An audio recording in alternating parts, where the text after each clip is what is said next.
Oh, welcome, man.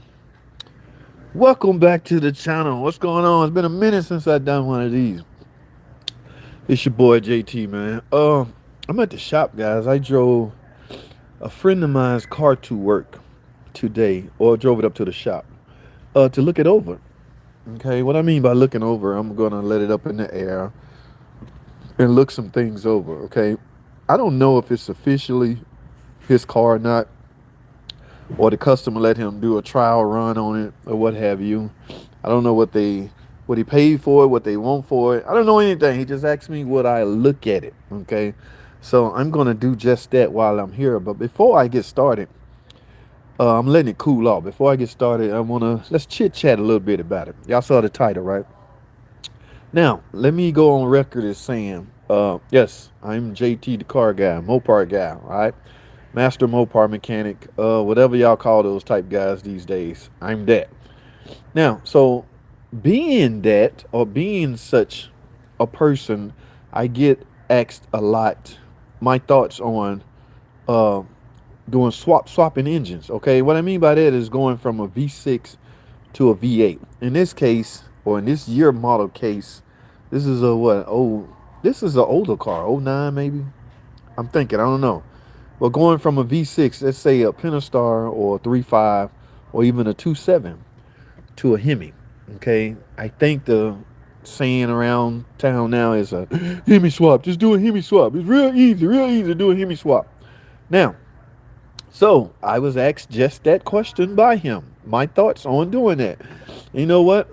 I completely shot that idea down. All right. And I do that every time I'm asked that. All right. So I got a little time. I'm going to explain why I tend to shoot that idea down. Uh, but at the end of the day, guys, uh, you left with that's your decision to make. Okay. It's just that I'm usually the last one to call when such perform such such a job has been done. I'm usually the last one that's being called with questions such as, why won't it start now? I did everything right. I swapped everything out. Why won't it start? Those are the technical hard part, all right? The physical, let me tell you something. Taking this engine out, let's pretend it's a V6. All right, let's pretend it's a 3.5. This is an older model. It's got plug wires on here. Let's pretend it's a 3.5. All right, taking the 3.5 out and putting this in, nothing. That seemed like a big job, right? Heavy job. Oh my goodness, you got to take an engine out and put another engine in. Oh, that's big. That should take you about a week. No, ladies and gentlemen, that is absolutely minuscule. That is nothing compared to trying to figure out why it won't run after you do all of that. That's right, I said it. That is the hardest part about freaking swapping engines and swapping. Now, if you're doing a even Steven V8 to V8 Hemi swap, you taking out a Hemi and putting in a Hemi, yeah, that's totally different, guys. Yeah, don't get it twisted. But I'm talking about these guys that's just they just love to chatter. Oh, I'm gonna take that out. I'm gonna take that V6 out and put a V8 in it, buddy. That sounds easier said than done. And again, don't get it wrong. The physical aspect of doing the job is fairly easy. Jack this out, drop another one in. But this the part is not easy. Going inside, grabbing the key, and turning it, and nothing happens. That's when everybody go into panic mode, including me. Don't call me with that. All right, I've already put that notice out. Anybody that's attempting to do such a job, please don't call me. I'm not being a hard ass. I'm just trying to save you the headaches and all the money you gonna waste because you not going about it properly. All right. So my thing is great work. Appreciate that you work every day. That's what's up, Sam. E. Rodri. What's going on? Is that Evelyn Rodriguez? I think that's Evelyn Rodriguez. She's hiding out, spying on people again with these alias names. Great job, boss. What's up, Mike? Raw. What's up, man? True that. How much you charge to change the wheel that works with the starter? Change the wheel that works with the starter. What are we talking about? Yes. Mobile 10W40. So listen, let me get through this. The flywheel. Oh, you talking about the wheel that turns with the starter. That's the flywheel. On what kind of car is this, bro? But let me finish this, my thoughts. Okay, guys. if you been contemplating a decision such as that, please get that out of your mind. All right, that is not an easy task. Going from a V6 to a V8 is more complicated than you know. All right. Number one, let me highlight some of the simple differences. Right. V6. You know what a V6? That means 3 cylinders on one side, three on the other. This is a V8. That means 4 cylinders on one side, four on the other. That means the injector harness or the wiring on that V6 will not work on this. So right off the bat, you're talking about a complete engine wiring harness, right? Not to mention, y'all know what this is inside of here, ladies and gentlemen. That is your car computer. All right, a V6 car computer have no idea how to power two extra cylinders on a V8. So that's another thing you got to keep in mind. Replacing this, all right. So I'm just trying to keep it dumbed down to as simple as possible because the chatter is serious. Now, here's the deal with my buddy. When he came to me with the idea, here's what I told him to do. Simply go out and buy you a car with a Hemi. It is so much cheaper to do that than to go and pulling out a V6 and putting in a V8. Just go buy your freaking, these things there are plentiful, guys. From a used car standpoint, this is a '09. And he loved this car. He's like, man, I hope it's all right. I sure want it. Man, he punched it, barely pressed on the gas. He put some G's in his back. Boom. Just go get your car with a V8 Hemi in it. There are a bunch of them out there. If you don't want the V6 for whatever reason, just get rid of it. Don't spend a lot of time, spend a lot of resources, a lot of money bugging a bunch of people for them to come try to trick this computer into recognizing two additional cylinders and trick them. Not to mention the freaking transmission. Y'all see this? This is a dipstick tube. All right?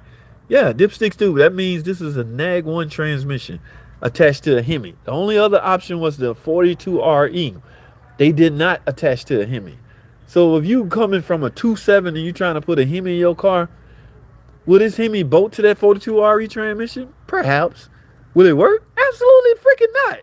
This thing is too powerful for a 42R. 42RE stands for 4-speed rear-wheel drive R. What is R?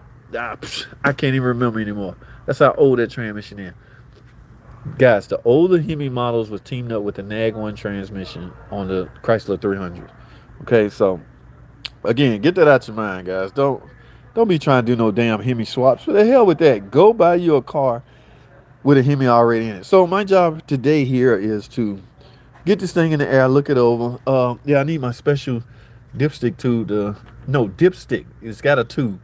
Go down there to get a condition of the fluid. Okay, I'm gonna scan this thing, see if there's any hard trouble codes in it. I just drove it. Remember the last one I did like this, the timing chain snubber? The guide fell apart and it was clattering down there. That car had a jump time. That could have been it for this.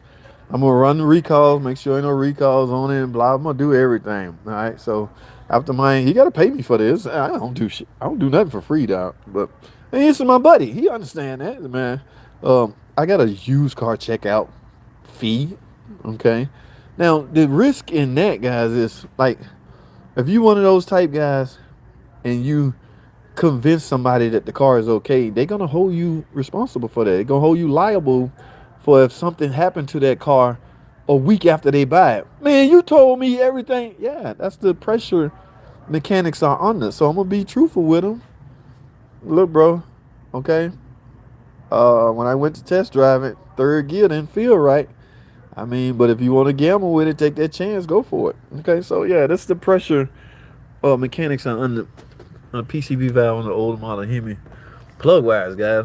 Yeah, how many of y'all know about that? All right, and I'm gonna check the ABS. I'm gonna check all. This is a tip of them, guys. Totally integrated power module. Okay, there's no maintenance upkeep to your fuse box. It's just you need to know what it is. Take a real good sniff and analyze the coolant. That'll give me a good idea of what's been going on in the cooling system. Y'all know the drill. So I want this video to be long, but I just want to ease your mind. If you had thoughts of doing Hemi swap, don't do it. ECM and the TCM. Oh my, I forgot about that. Who's that? 101. Listen, man. This car, because this has a NAG 1 transmission, you know what that means? There's a separate TCM. That TCM is inside under the steering wheel. All right. So yeah, not to mention you got to deal with that. Now, if you got a 3.5 V6 with a nag one transmission, that's one hurdle you might not have to worry about. But all the other hurdles still outweigh the good hurdles. Oh, you know what I'm saying? So it doesn't matter. It's still a risky move. Don't do it. Don't do it. That's all I'm saying. Yes, like rear end. The rear end come into play. All right. Well, that rinky dink ass rear end that was attached to a V6 engine being now powerful enough for this. This thing got some pep to it. Y'all see that shorts video I put out with that differential busted up? I don't know if they was doing burnouts or what. Yeah, you gotta keep all that in mind. I did it. What people don't realize is the other stuff like suspension add hundreds of horsepower and stuff will break. Jonathan, that's what's up. You went from a V6 to a V8, or I mean, you just do a typical. I don't understand what you did. You say you did it. Did you go from a V6 to a V8? Well, yeah, the body plays a role. All right. Yeah, the suspension, high performance, the braking system, Toyota Corolla 2006. Salute. Straight respect. Never go to be a hard ass. Never got to be a hard ass whenever you bring it for service. Right. Flywheel, Mobile 10 W40. Oh, somebody was asking me about how much I charge to do what you working on every day. I done lost the question. Do a flywheel. Oh, I was asking them what kind of car. I would say that about BMW and Audi. Why are American cars so unreliable? ECM and TCM. Like Russian cars are any, are any better. Whoa, what kind of war we didn't get into? Can you put a Hemi and a Honda 2013? I'm about to do all that at the other shop, guys. I can't do none of that kind of foolishness here. Yeah, but we swap engines at my other shop. All BMWs and turbos smoke or broke. What? All BMWs with turbos smoke or broke. Okay, agreed. Jonathan, big facts. I call it a visual inspection. I can't predict. Dude, you see what I'm saying? The minute I get him the okay and something happen, I promise you my phone gonna be ringing. Bruh, bruh, bruh, bruh, bruh, bruh. You told me this thing was fine. Now my check engine light on. Like I can predict. I call it a visual inspection. I can't predict what. Man, tell me about it. Diff going to blow up, homie. Can you swap my 84 Caddy? No. Low oil pressure, 5 psi, hot idle on a 6.1 Hemi. Thoughts? Oil filter inspection is clean. Low oil pressure, 5 psi. Now, here's the thing. Who's that? Dave S. A 6.1. A Hemi is a Hemi is a Hemi, guys. The intake what determine, what matters. So, the intake tells you a lot of other things for a 6.1. That 6.1 got a funny looking intake on it. Low oil pressure. You saying 5 psi. Here's the thing. How you know that's a true 5 psi? Okay. Y'all know what a Hemi oil pressure sensor is and the oil temp switch is down there. Now, if you going off your electronic gauge and it says 5 psi, that could simply be sending the wrong information. The accurate way to tell how much oil pressure your engine is getting is with an oil pressure gauge. Okay, that's where you remove the oil pressure sensor and put a real true gauge in its place. Start it up, look at your gauge. Now you telling true oil pressure. The sensor can be dishing out improper information. I see that a lot. Okay, yes. So be careful going solely off your sensor. All right, your readings. Remember that thing converts binary codes. It digitizes the signal and send it to your cluster, and it may be just reading 5 psi, but in reality, it's probably more than that. So if you don't know 100% sure, or you can go a safer route and just simply replace it and see what happens. If you replace it with a new one and you still got 5 psi, I tell you what, if you take it off to replace it, why not just screw a gauge in its place and look at it and see what you got? Yeah, there's a lot of ways you can go about doing that. Why didn't you get a Hellcat? Look, bro, if you don't know, how do you make sure it's balanced? Okay, what are we talking about? I'm fixing up my father's 98 Ford Explorer. I found he took out the torsion bar I saw videos that when you swap a torsion bar, you're supposed to count the amount of rotation when you unscrew it. Wow. Okay, Mopar King Costa. What's up, bro? What's going on? How you doing this lovely Saturday? Is there an oil control valve that can be bleed pressure? That can bleed pressure. Yeah, oil pressure gauge. Manual is the next step. Yeah, you got to do that, man. It's if you at 5 psi, man, you might. Are you hearing noise, clattering noise? 5 psi may not be enough to lubricate your damn valve train. The valve train got to be lube. If you suspect your car really, really putting out 5 psi, you shouldn't even be running it.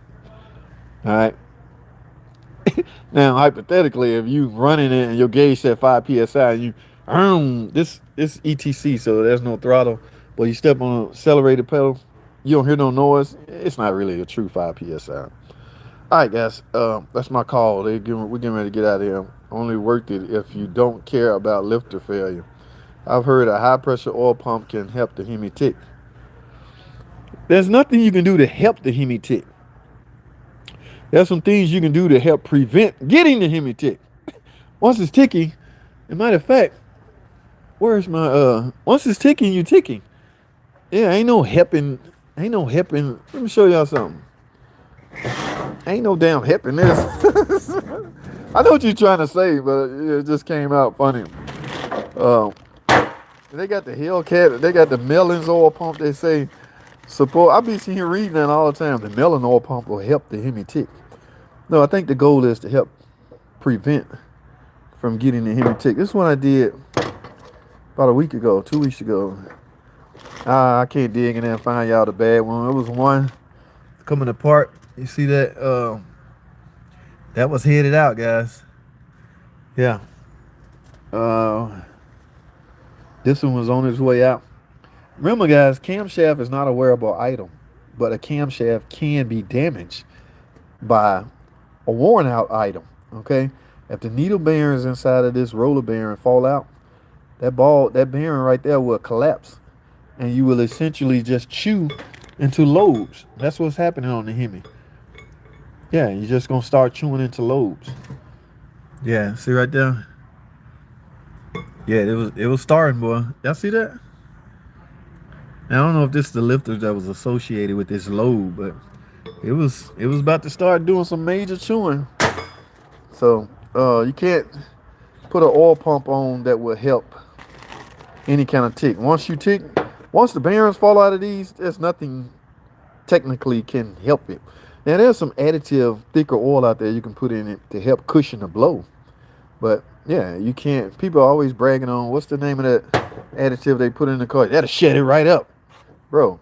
Ain't nothing magical about an additive that's gonna put these needle bearings back in here and cause this thing not to. Yeah, it's basically impossible. I don't know where we keeping it. I don't know if that is going to turn into warranty, so I have to hang on to it for at least a week. And plus, I can make some videos with it, so I might just hang on to it for a while. Yeah, head gaskets. The heads, guys. Somebody asked me, "Can you do this job without taking the heads off?" No, you can't. Technically, impossible. All right, that's my call. I gotta go, guys. Let me check a few more of these comments. How much is a job like that? My RAM is ticking. It depends on the actual mechanic and what you need. Technically, we don't know what you need. We use a term called tear down time, where we take the intake off and take one of the heads off to gauge the damage. All right, what we really going after, my guy, is the oil control valve. If that oil control valve got metal shavings on it, all bets off. You need an engine at that point. At least me. So there are some techs who will still build it. All right. Yeah, I'm not one of those techs. The risk outweighs the reward in this case. So, if I see metal shavings on your oil control valve, I'm gonna tell you need an engine. If not, according to FCA, it's rebuildable. So there's no price. You don't know what's wrong with it. You just know it's ticking. Maserati engine the same in a Dodge car. Close, just 10 times more expensive. Man, they're talking about $3K at a dealership, but might be cheaper at a local mechanic if they know what to do. Right. Get a crate engine with the lifters bite work already done and swap. Where's the valve at? The valve is still on the car. All right, that's my cue, guys.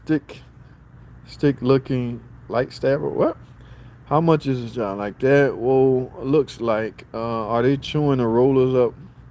Yeah, the 3.6 got a different issue going on. Oh my goodness, I'm at 20 minutes, guys. So I'm gonna wrap this video up. Uh, you need to use seafoam in the valve train to clean out some of the gunk. I hear people bragging on this seafoam all the time. I'm not an additive guy, so but everybody's different. Only thing to help the Hemi tick is machine shop work. Chrysler didn't make the lifter's bore big enough. It needs bored out and bushing installed with oil ports.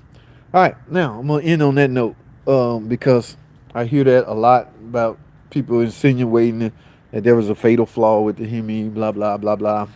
I ain't belittling your opinion. You entitled to it. Well, I'm gonna say this, okay? As far as this go, uh, every Hemi job or every ticking job I've done, I've always used the latest and greatest upgraded valve train parts, meaning the latest and greatest lifters. Okay, now I'm gonna say this: I have never done a job twice. All right, now technically, if that was a flaw in that engine of any sort, when you think it will come back with the same problem, I've been doing this a long time, guys. I have yet to do a Hemi job twice. Hear me what I'm saying now. So can you cancel out this being some type of fatal flaw? Oh, it's a flaw. It's going to come back. I'm not saying they don't break again. That's not what I'm saying. I'm saying JT, me. I can only speak for me. I have yet to do one twice. So knowing that, I tend to tell people, make sure you go in with the latest upgraded. These get revised all the time. All right, they finding out more weak points. Okay, they revise it to better, and once that happens, if the failure is stemming from the roller bearing, needle bearing, yes, lubrication matters, guys. So oiling system matters. A lot of people blame it on the oiling. Yes, that matters. Low oil pressure, all of that matters. Extended idle time, all of that matters. But if I'm merely going in with these parts, just an example right here. I went in with a new cam and all new lifters. Of course, I had no choice to get head gasket. I don't expect to see this car back ever ticking again. All right? Think about that for a second. Where's the fatal flaw if it never happens again? All right. On that note, I gotta go. I see some more comments. I don't have time. They won't own up to poor heat treating on the needle bearings. Again, guys. And then, guys, keep in mind, I don't know everything. I never claim to know everything. I'm just going off my own opinion. Everybody's entitled to their opinion. All right? He's Mopar only, which means American only. Do you work on BMWs? Engine work and transmission work, replacement. Okay, I'm not diagnosing none of that stuff. It clean is pretty good. Do you work on BMWs? I poured seafoam into an engine before changing the oil for about 40 miles. Okay. Then working on that crankshaft. All right, guys, that's my cue. I gotta go. I appreciate y'all tuning in, man. Thanks for watching.